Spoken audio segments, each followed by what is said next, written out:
Actors who were selected for a role described as ugly, how did that part feel to play? Had a friend who played Beast in Beauty and the Beast in high school, and there was a kissing scene at the end that involved Beast and Belle, but since my friend, Beast, was but as ugly, the actress playing Belle didn't want to kiss him, so they got a different actor to do the kissing scene as the post-Beast prince, and Lamel, my friend, was so ducking pissed and insulted. He had the Beast costume on the whole show, so no one saw him, they only saw the transformed prince, other actor, who kisses Belle in the end. Had a buddy who was an aspiring actor. He would fall in the Steve Buscemi realm of ugly odd looking. He knew exactly what kind of roles he would be chosen for and purposely kept his hair and beard in an unkempt manner. My friend was an aspiring actor and made a career of mostly playing scumbags for 2 decades. He's a big bold white dude with a beard, so if you needed a big scary dude, he was your guy. Had a handful of small speaking roles, but most of his parts were things like Outlaw Biker No. 2, Bodyguard No. 1, Skinhead Guard, Scary Jailhouse Rapist, etc., plus plenty of extra and background parts. He's been in a bunch of movies, commercials, and TV shows, some credited and some not credited. Also gotten killed on screen a few times.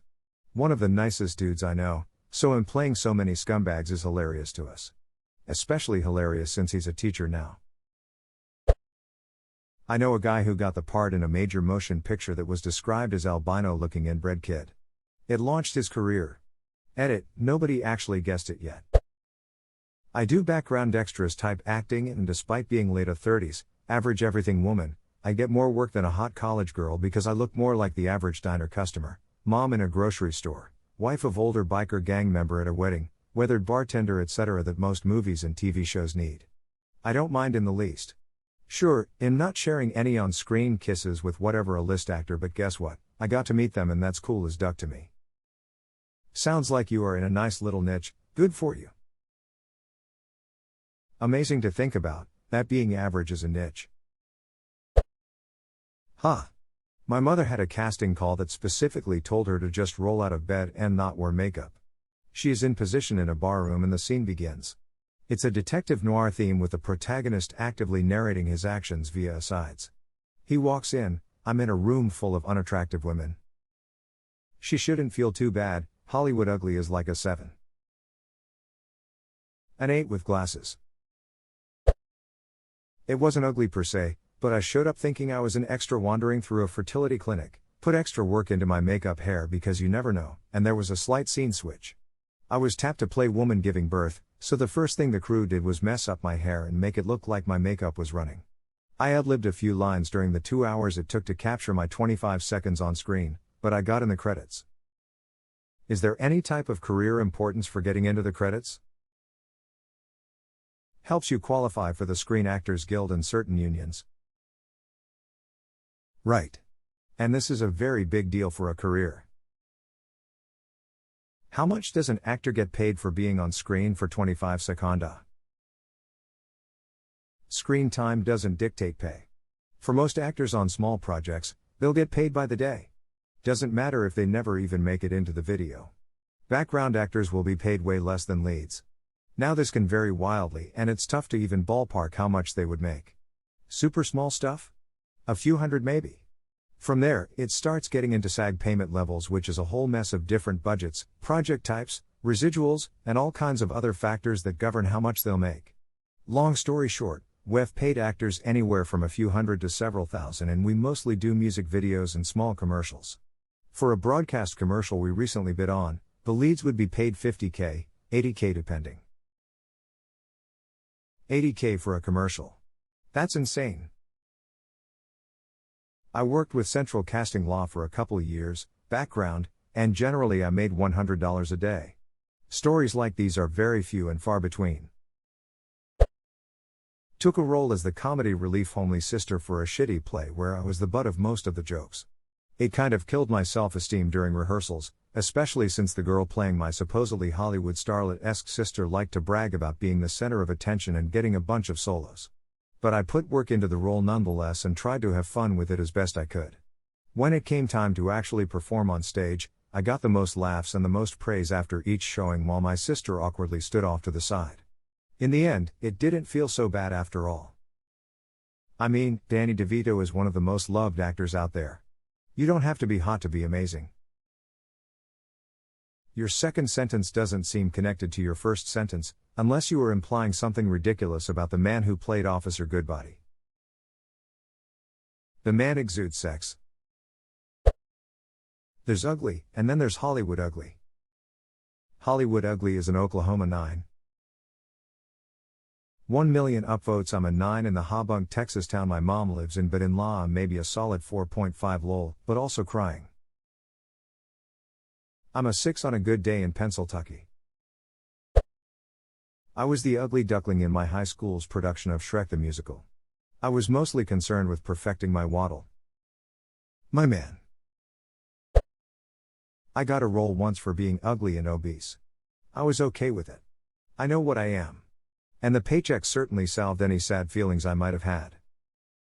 Bro, as a bartender who looks like everyone's chubby bearded cousin. I feel ya. I had spent a couple of months trying to get a talent agency to work with me, and was excited to finally get signed up. After a month of anxiously checking my emails, I decided to call them. It's hard to get a booking without a professional headshot. I recommend creating a more appealing portfolio. Sure, good advice, I thought. Not a knock on my appearance at all. So I booked a shoot, and uploaded my headshots a week later. My excitement when I received a casting call was impossible to contain. My agent said I had been picked by the director himself to replace a role at short notice, and would I be available for a 16-hour shoot tomorrow morning from 6 a.m.? Hell yes I was. I just asked for the location and wardrobe, to which I was told just turn up and it will all be provided. The scene details would be emailed to me immediately. I raced to my laptop and opened the attachment.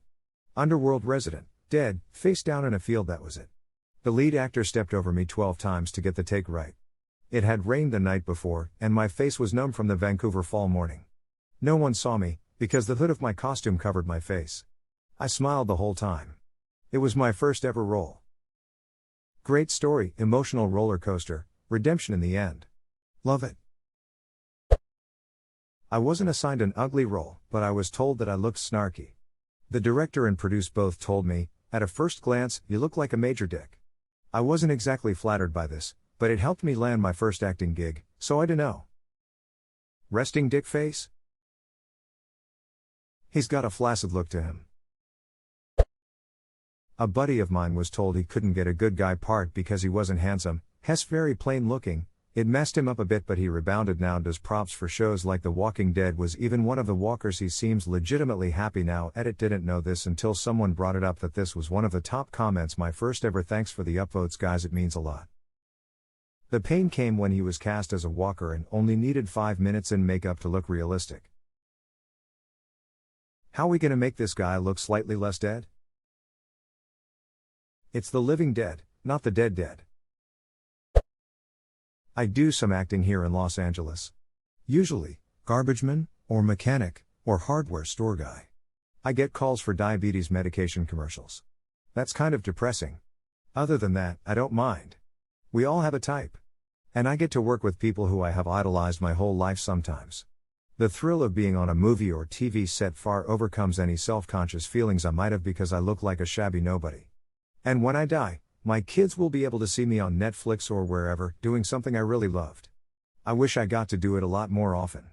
But I'm grateful for everything that has come my way because of how I look.